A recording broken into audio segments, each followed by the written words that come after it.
খুব ভুরা লাউ কিনতে কত নিবা? আগে তো দাম ছিল তো 50-60 টাকা, এখন তো দাম কমে গেছে, 20-30 টাকা হইতে পারে। 20-30 টাকা।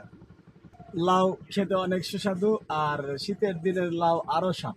শীতের দিনে রাত্রে এই লাউ ভালো মাছ দ্বারা রান্না করে সেই তরকারি সকালে গরম ভাতের সাথে মিক্সড করে খেলে অনেকটাই টেস্টি লাগে।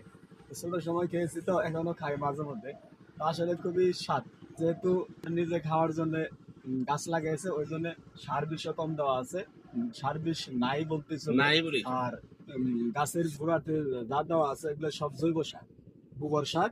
ওই জন্য লাউ গুলা সিদ্ধ হয় ভালো, এমনকি খেতেও অনেক স্বাদ। ভাইয়ের লাউ কি স্বাদ না? হ্যাঁ, সিদ্ধ হয় না? হ্যাঁ, সিদ্ধ হয়, সিদ্ধ হয়। খাইতে তো অনেক স্বাদ। অনেক স্বাদ। আমাদের গ্রামের ভাষায় কুমলা বলে। খুব টেস্টি, এমনকি সিদ্ধ ভালো হয়, যেহেতু সার বিষ দেওয়া নেই। ধন্যবাদ।